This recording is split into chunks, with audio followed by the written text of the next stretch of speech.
You're listening to the uMentor Talk Show, now available on the Umoja app.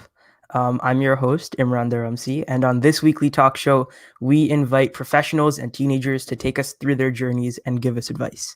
And remember, like normal, if you have any questions for the panelists, you can always leave them in the live comments and we'll get to them during the show. But before we start, we wanted to mention a bit about our Inspire platform. It is a question and answer platform for career advice in our Shia community. So as a rising professional, you can ask for great advice from other professionals. And as a mentor, you can give advice to our community's future professionals as well as students. And again, that is available on the Umoja app on Android and iOS. And one other message from Umoja Outreach Foundation.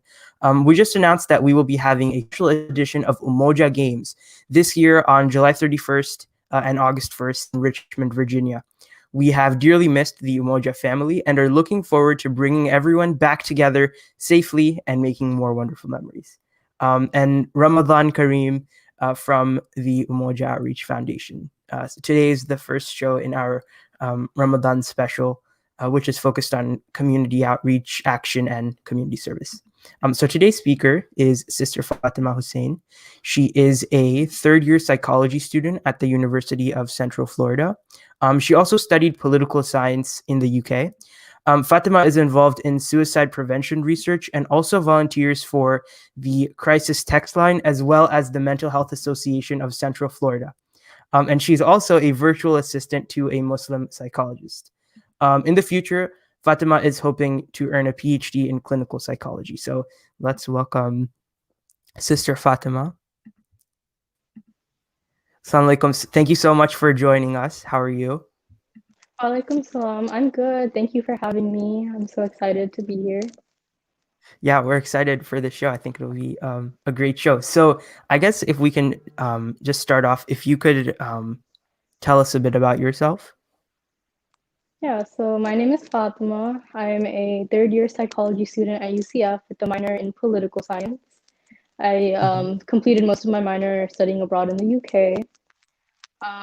One of my main passions in life is helping people, and to do that, I volunteer for many organizations such as the Alzheimer's Association and EndCan, which is the National Foundation to End Child Abuse and Neglect. But for today's show, I'm going to mainly be talking about things related to mental health. So I volunteer for two mental health organizations, Crisis Textline and the Mental Health Association of Central Florida. Okay, so before we get into mental health specifically, I know you were telling me that, and forgive me if I misunderstood this, but that you originally went into UCF as in the VSMD program. Is that right? And also, how did you then decide to get into psychology? Yeah, that is true. So I first started becoming interested in psychology in high school when I took AP Psychology. Shout out to Mr. Puste, who was an amazing teacher and really made me interested in it. And at the time, I had wanted to be a doctor for most of my life. I was really encouraged to do that by my family and everyone around me. So I was just like, oh, this is an interesting topic, but I didn't really consider a career in it. And then I got into the BSMD program at UCF. So I went there, and my first year was really difficult. Like one of the classes are difficult, but other than that, I had my own personal mental health struggles. And as a result, the classes were more difficult. And due to that, I was considering other career options. And I considered psychology and social work because of the response I had gotten when I had my mental health issues from the people around me. And I just realized how much there is a stigma and there's a lack of awareness on the topic.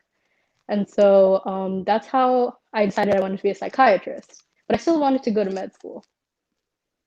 So I was still pre-med up until very recently.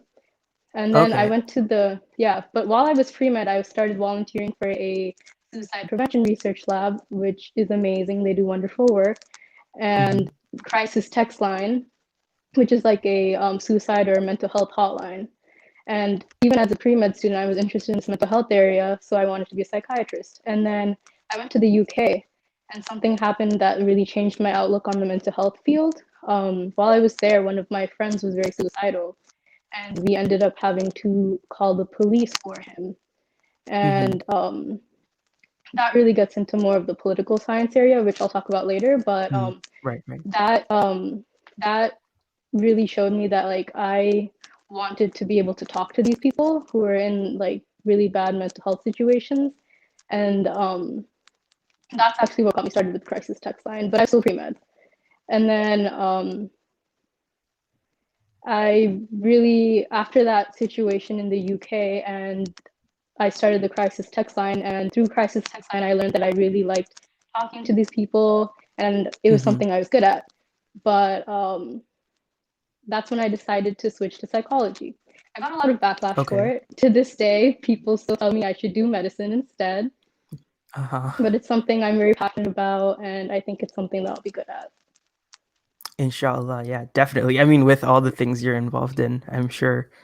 I think it's just so interesting how you took things that happened in your life and weaved them into what you were studying, and that's a really good way to, I guess, ensure that you're going to be doing something gratifying. So yeah, um, I think next, if we want to go into a bit about the need in our community for more focus on mental health issues. So I wanted to thank you for sharing some of these statistics with me. And I'm not going to read all of them, but they are on the screen, so you can go back and look at them if you are interested for the viewers. But I'll read some of them. And these statistics. The first few are specific to the U.S. So depression is the leading cause of disability worldwide and is a major contributor to the global burden of disease. And so that's like a worldwide thing. And on the bottom right, 90% of those who die by suicide have an underlying mental illness. And it is actually the 10th leading cause of death in the United States. And then these statistics are even more surprising. Or perhaps not surprising, but they show how dire the situation is, which is nearly 60% of adults with a mental illness receive mental services in the previous year. So that is just, I mean, that's honestly unacceptable. Um, and then these are some statistics on mental health in the Muslim community. Um, so if you look, this is actually Muslim Americans who were seeking out treatment, and it says that 43% of them were their diagnosis was adjustment. So perhaps if you want to maybe talk about a little bit about that, and also among the U.S.-born Muslims who were seeking treatment, 61% said that they experienced at least one of the incidents below, which is someone acted suspicious around them or they were called offensive names because they are Muslim. So I guess taking all of that into account, I know that was a lot, but if you could just talk a little bit about what those statistics show and why we really need to focus more on mental health issues in our community. Yeah, so I think from that chart, adjustment disorder, depression, anxiety were like the main diagnoses. Yeah. And adjustment disorder is something that's really an unproportional response to a stressful event, something that becomes unhealthy. And for some of these people, these stressful events can be acts of discrimination or things they've experienced in their homes, because a lot of people are immigrants. So that's like a special area where Muslim Americans have a need because they face this discrimination. They have these backgrounds of trauma. And then Right. aside from that, just with the general depression and anxiety, many people suffer from these illnesses. And seeking help for them is something that should be encouraged. So, speaking of seeking help, what are some of the misconceptions that we have surrounding mental health in our communities, and what can be done to address them?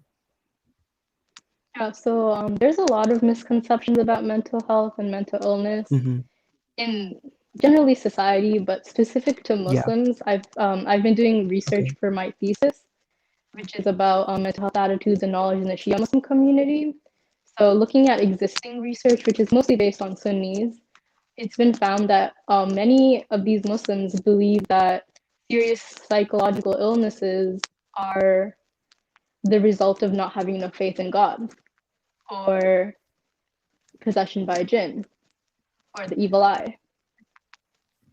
And while some of these beliefs might be true, like jinns do exist and it's in the Quran and all of that. But Yeah. believing that that's the sole cause of these illnesses and only dua will make them go away prevents people from seeking the appropriate treatment. And I think some people say that like if they turn to the appropriate treatment, that would be like renouncing the power of dua, for example. What would you say to that? I would say that it's important in Islam to take your own action and turn to God as well. So there's been so much research showing that there's genetic causes, physical causes, environmental causes to all these mental illnesses. Mm-hmm. And to treat them, you have to take the same approach, like take a biological approach. And as this quote says, those with mental illnesses should not be judged as having weak faith or a poor relation with God. Rather, we need to extrapolate using examples from the Quran and the life of Prophet Muhammad that focus on self care, the reward of mending broken hearts and bringing healing to injured souls. So, this is really showing that mental illness is not something that's caused by having bad faith. And it's also not something that can purely be healed through faith. And there's a lot of stigma in our community related to mental illness because of these reasons, because people don't understand the causes behind it. And there's just a lack of awareness about mental illness and mental Mm-hmm. health in general. And so you get like people where like I have a friend from UCF, she's Muslim. She was recently diagnosed Okay. with bipolar disorder. And Mm-hmm. she has been very hesitant to talk to her family about it because she thinks that they would just tell her to pray. And they would invalidate her diagnosis and say that there's nothing wrong with her. She just needs to pray more, needs to read more Quran. And that's just not great for someone who's trying to seek treatment because the support system around you is so important when you're dealing with mental health issues. Mm-hmm. Okay. So I think that's a really good point. Now, what are some of the things that are actually being done? And I know you have one of the programs that you are involved in uh, to, I guess, break down the misconceptions in our community. Yeah, so there are Muslim therapists out there who are doing educational trainings and things. I'm actually a virtual assistant to one of them, and she does talks, and I've Uh-huh. been helping her brainstorm ideas for talks. She's in Canada, great lady. And other than that, in my own personal work, through my research lab, we have been hosting suicide prevention trainings for the Muslim community. We had one in April. There's another one coming up May 1st. Yeah, that's the flyer for it. Feel free to reach out to me if you have any questions or just want to talk about it. It's open to any religious leaders in America and anyone in the general Muslim community in Florida.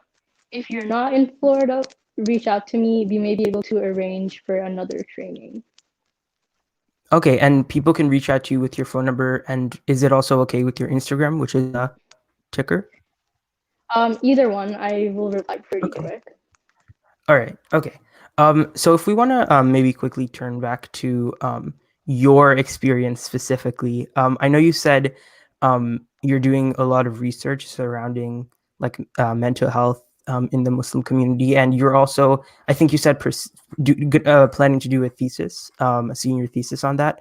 So what is maybe the most eye-opening or surprising thing you've learned so far related to that specifically?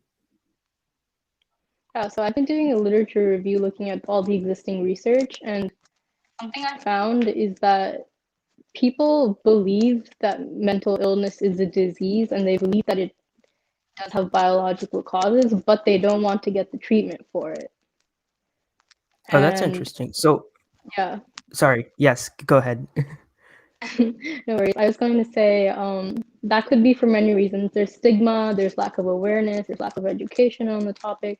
And people are just scared of being mistreated by therapists because they don't understand their culture. They're scared of medications Mm, and side effects. They just don't understand. There is an open discussion about any of this in our community. It's if someone has a mental illness, it's very hush hush. Even in my own experience, Very few people actually know about my mental health struggles. All right. Yeah, and hopefully, like, you can be part of changing that, inshallah. Um, what is your favorite thing that you've been involved in? I know you said you studied abroad in the UK, so um, that sounds really interesting. But what is the favorite thing in your college experience that you have been involved in? That's a really hard question. um, Or like I favorite things? Could be multiple. I would say studying abroad was an amazing experience because I got to travel a Okay. lot because of that. I got to meet people from all around the world. And other than that, just the research I'm involved in and the volunteering I'm involved in has introduced me to some amazing people.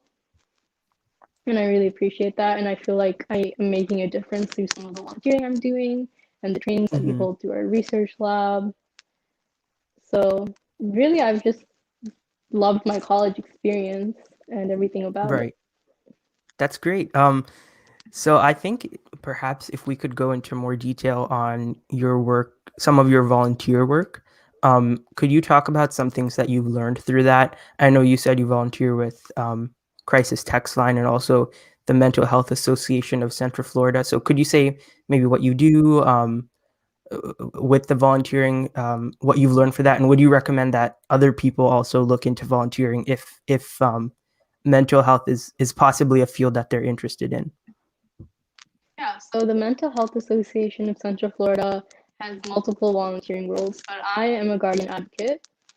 So my job is basically to make medical decisions on behalf of patients that are deemed incapable of doing it due to their mental illness. I have to go to court hearings, and there's lawyers and the whole shebang because there's a lot of laws around it, which goes back to the political science aspect.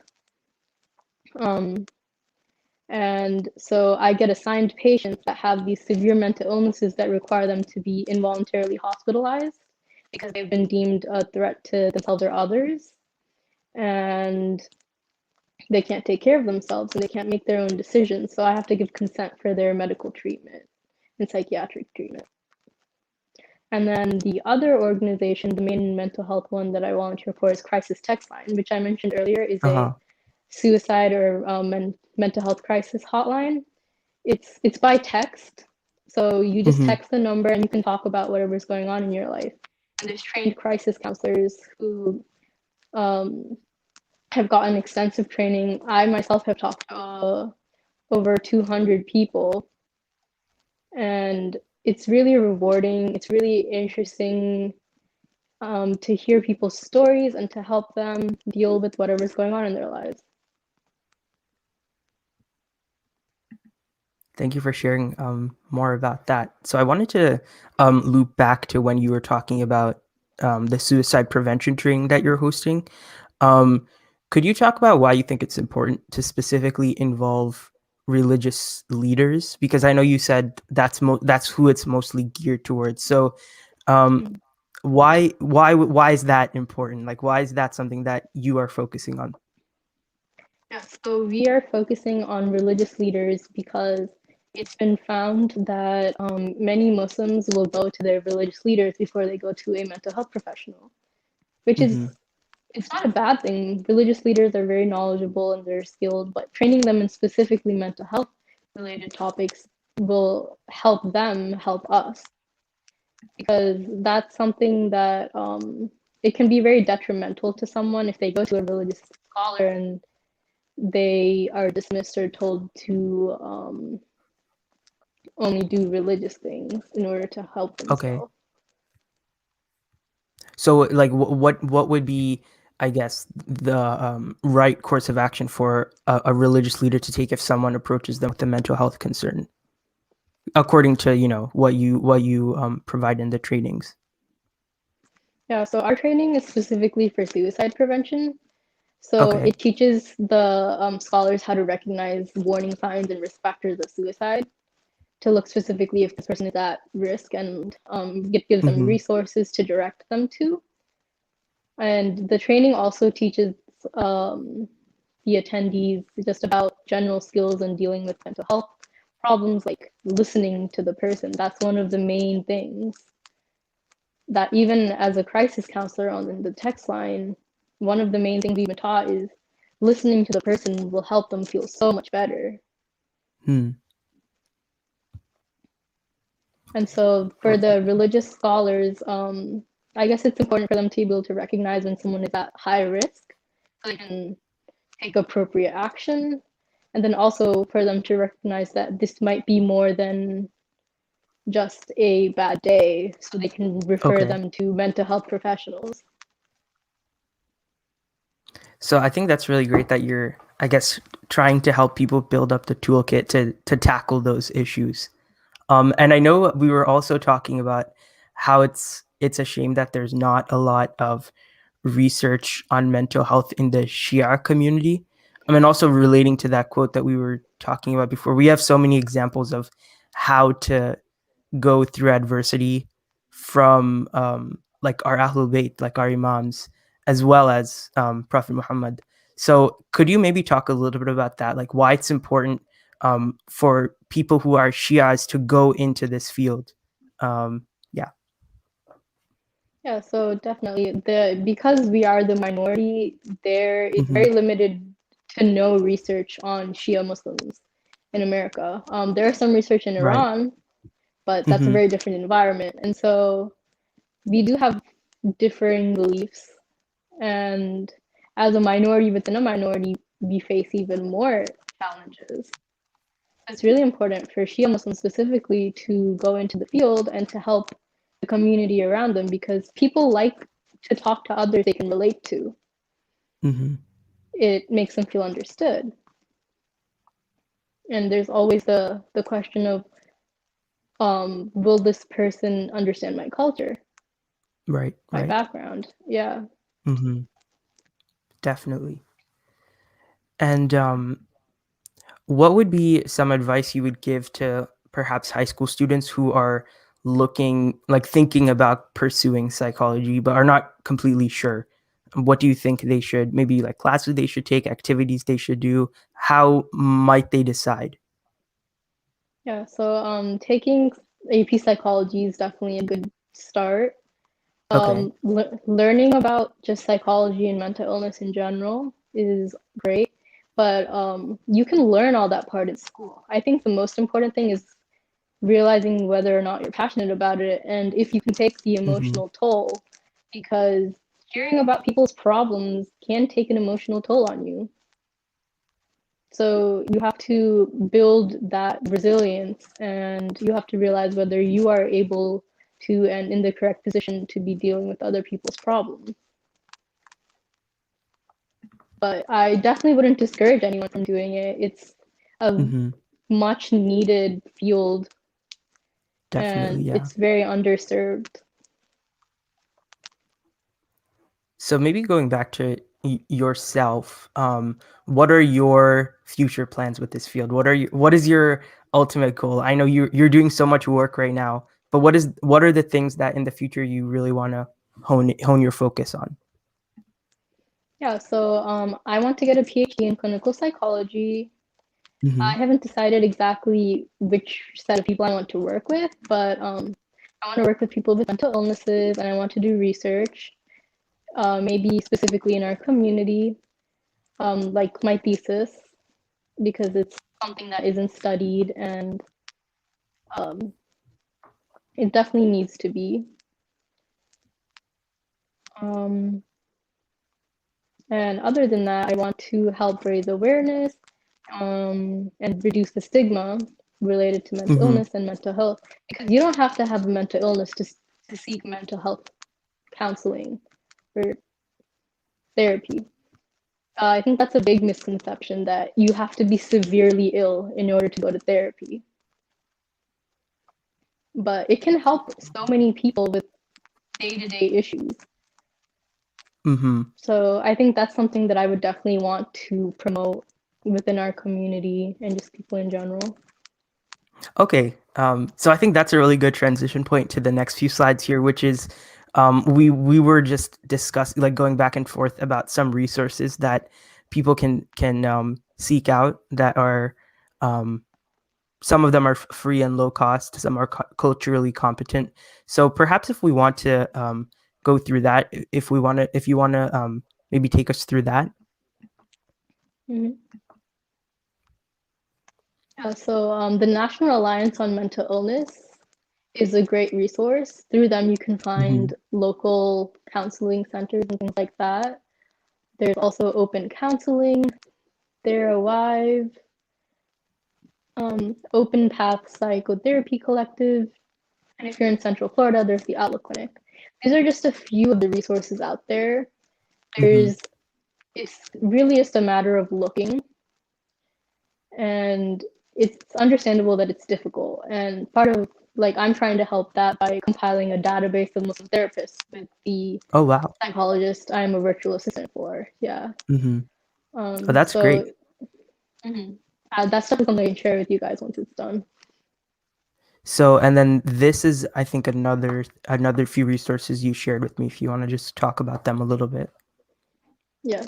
So there's the National Suicide Prevention Lifeline, which that's over the phone. So you would be calling, and there's Crisis Textline where you're texting. And then there's the NASIA Mental Health Hotline, which is culturally competent.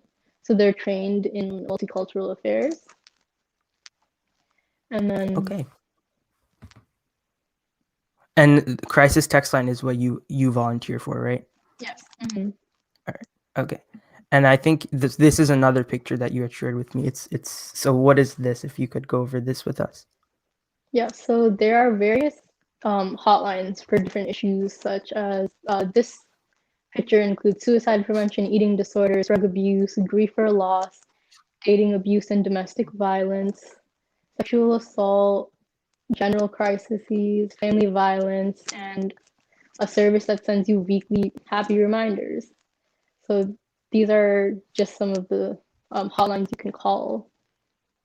Okay, great. So I think that's all the resources we have. But so we are almost out of time, unfortunately.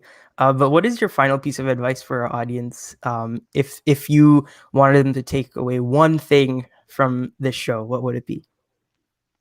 Before I get to that, one more thing I wanted to mention. Oh, sure, yes.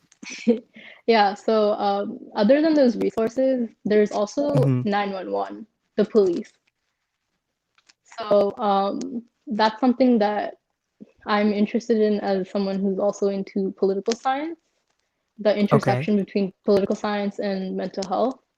And so there's a lot of issues related to, one, legislation regarding mental health patients and how to treat them and involuntarily hospitalizing them. And then the other aspect that has been brought to light recently with all of the occurrences of police brutality is the police system, where police officers are called for mental health crises very often.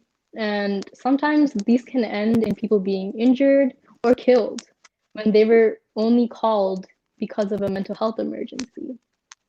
So I think that's really important to mention, that there needs to be reform in that area. But that's definitely another resource. A really important point. So I think your question was something to leave people with. Yes, so like a final piece of advice for people to take away after listening to this show. I would say whatever you're going through, whatever's happening in your life, don't hesitate to seek mental health counseling or treatment, whether it's therapy or medication. Don't be scared.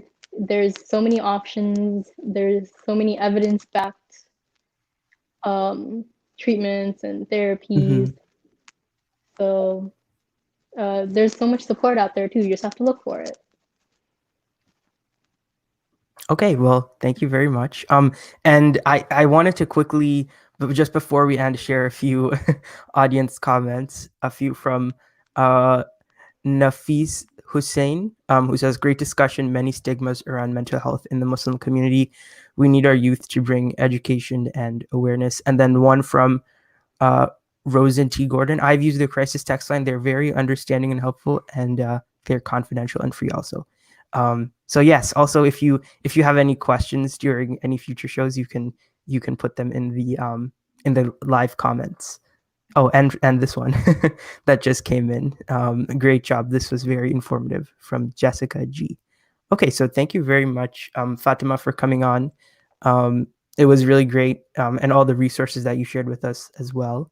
Um, and yes, thank you so much. Thank you for having me. And just to anyone who's watching or will watch, feel free to reach out to me with anything. I'm happy to talk to anyone. Great. And also for podcast listeners, our speaker's Instagram account is at Fatima Zehra Hussain. That is ZEHRA HUSSAIN. So that is one way that you can reach out. All right. Thank you for tuning in to the uMentor Talk Show. Tune into this show next week on Saturday at 3 p.m. for another episode of our Ramadan series of shows. And remember, you can always catch our previous episodes, as well as this one in a few minutes, on YouTube, SoundCloud, Spotify, and Apple Podcasts.